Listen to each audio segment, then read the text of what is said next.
আসসালামু আলাইকুম। শত্রুর শত্রু আমার বন্ধু এই নীতিকে ভালোভাবে কাজে লাগাচ্ছে যুক্তরাষ্ট্র ও পশ্চিমা বিরোধী বলয়ের দেশগুলো।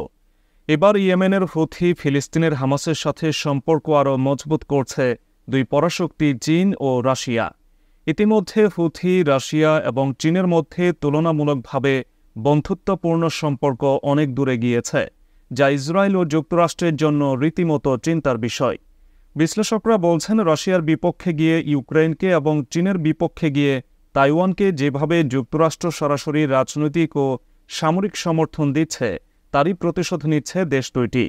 তবে এর প্রতিদানও দিচ্ছে ইরানের প্রতিরোধ ফ্রন্টের এই বাহিনীগুলো। আন্তর্জাতিক গণমাধ্যম ব্লুমবার্গের খবরে বলা হয়েছে, লোহিত সাগর ও এডেন উপসাগরে রাশিয়া ও চীনের জাহাজের নিরাপত্তার নিশ্চয়তা দিয়েছে হুথিরা। ইয়েমেনি গোষ্ঠীটির আলোচনার বিষয়ে অবগত বেশ কয়েকজনের বরাত দিয়ে পত্রিকাটি জানায়, ওমানের চীন ও রাশিয়ার কূটনীতিক এবং হুথিদের অন্যতম শীর্ষ রাজনৈতিক ব্যক্তিত্ব মোহাম্মদ আব্দুস সালামের মধ্যে আলোচনা হয়েছে। বিনিময়ে দুই দেশ জাতিসংঘ নিরাপত্তা পরিষদের মতো সংস্থাই হুথিদের রাজনৈতিক সমর্থন দিতে পারে। ইতিমধ্যে রাশিয়া এবং চীন হুথিদের প্রতি তাদের সমর্থনের নমুনা দেখিয়েছিল।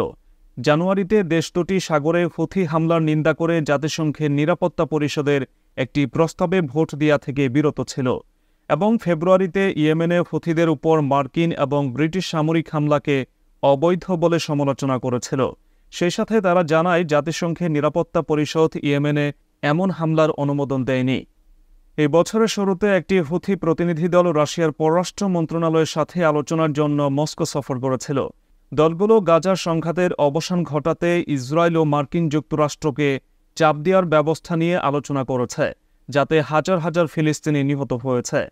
তবে এই প্রতিবেদনের বিষয়ে চীন, রাশিয়া বা হুথিদের পক্ষ থেকে কোনো আনুষ্ঠানিক মন্তব্য পাওয়া যায়নি।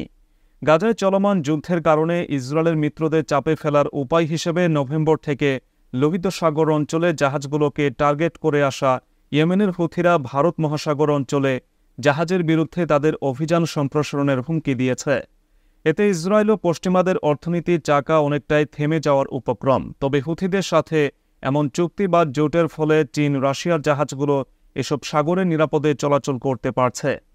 এদিকে বেইজিংয়ের পররাষ্ট্র মন্ত্রণালয়ের দূত ওয়াং কেজিয়ান বলেছেন, হামাস ফিলিস্তিনি জাতীয় কাঠামোর অংশ এবং চীন তাদের সাথে সম্পর্ক রাখতে খুব আগ্রহী। এক বিবৃতিতে বলা হয়েছে, কাতারের চীনা রাষ্ট্রদূত কাউ জিয়াওলিনের উপস্থিতিতে হামাসের রাজনৈতিক ব্যুরোর প্রধান ইসমাইল হানিয়ার সাথে কেজিয়ানের বৈঠকের সময় এমন কথা প্রকাশ করেন তিনি। ৭ অক্টোবরের পর থেকে চীনা দূত এবং হামাসের মধ্যে এই বৈঠকটি নিয়ে প্রথম ঘোষণা করা হয়েছে। মূলত ইসরায়েল ও যুক্তরাষ্ট্র হামাসকে সন্ত্রাসী সংগঠন হিসেবে তালিকাভুক্ত করেছে। তারা ফাতাকে ফিলিস্তিনের সরকার হিসেবে স্বীকৃতি দিয়ে থাকে। ইসরায়েল হামাসকে চিরতরে নির্মূল করতে চায়। এমন আবহে চীনের এমন সিদ্ধান্তে ইসরায়েল যুক্তরাষ্ট্রে অনেকটা চাপে থাকবে। জেরুজালেম পোস্ট এক প্রতিবেদনে বলেছে যে, হামাস নেতা হানিয়া ওয়াংকে বলেছেন, যুদ্ধ দ্রুত শেষ করতে হবে, ইসরায়েলি প্রতিরক্ষা বাহিনীকে গাজা থেকে প্রত্যাহার করতে হবে এবং একটি স্বাধীন ফিলিস্তিন রাষ্ট্র প্রতিষ্ঠা করতে হবে। হামাস বলেছে যে, ওয়াং হানিয়াকে আশ্বস্ত করেছেন, হামাসের আন্দোলন ফিলিস্তিনের জাতীয় কাঠামোর অংশ এবং চীন তাদের সাথে সম্পর্ক রাখতে আগ্রহী। এদিকে পদত্যাগের ঘোষণা দিয়েছেন ইসরায়েলি সেনাবাহিনী আইডিএফের chief of staff Herzi Halevi. এবছরের সেপ্টেম্বর থেকে ডিসেম্বর মাসের মধ্যে দায়িত্ব থেকে অব্যাহতি নেবেন বলে জানিয়েছেন তিনি। এ খবর দিয়েছে জেরুজালেম পোস্ট। খবরে বলা হয়, শুধু হালেভি একাই নন, সেনাবাহিনীর আরও বহু উচ্চপদস্থ কর্মকর্তাও তার সঙ্গে পদত্যাগ করবেন বলে জানা গেছে। কী কারণে তারা পদত্যাগ করবেন তা এখনও স্পষ্ট নয়। তবে ধারণা করা হচ্ছে, গত ৭ই অক্টোবর হামাসের আক্রমণ সম্পর্কে অগ্রিম সতর্ক না থাকায় এবং হামলা ঠেকাতে ব্যর্থ হওয়ার দায় নিয়ে তারা পদ ছাড়তে যাচ্ছেন। এটিকে ইসরায়েলের ইতিহাসের অন্যতম বড় নিরাপত্তা ব্যর্থতা হিসেবে দেখা হচ্ছে। এ নিয়ে তদন্ত চালাচ্ছে ইসরায়েল সরকার। তবে সেই তদন্তের ফলাফল সামনে আসার আগেই দায় স্বীকার করে সরে যেতে চাইছেন এই কর্মকর্তারা।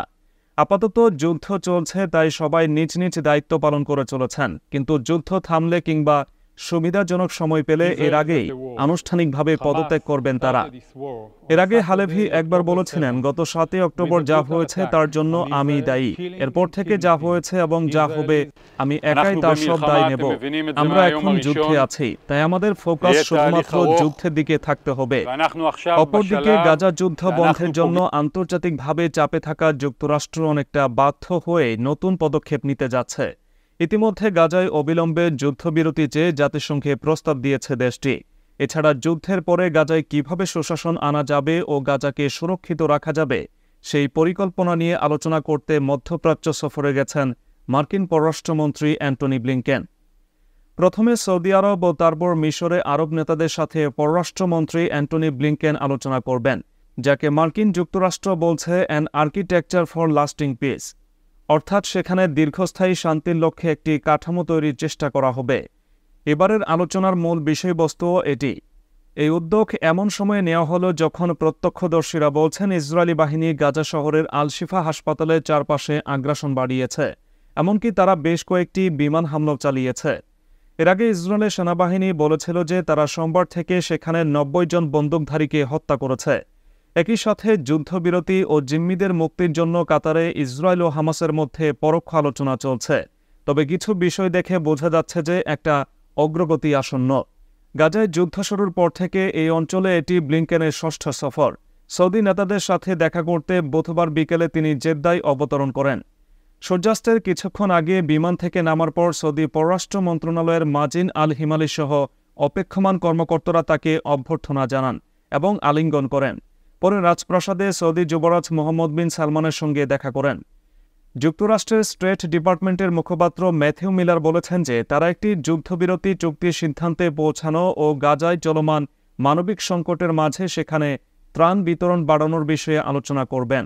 এই সপ্তাহে জাতিসংঘ সমর্থিত integrated food security face classification IPC এর একটি খাদ্য নিরাপত্তা জরিপ বলছে যে গাজার ১.১ মিলিয়ন অর্থাৎ ১১ লাখ মানুষ ভয়ানক ক্ষুধা ও অনাহারের সাথে লড়াই করছে।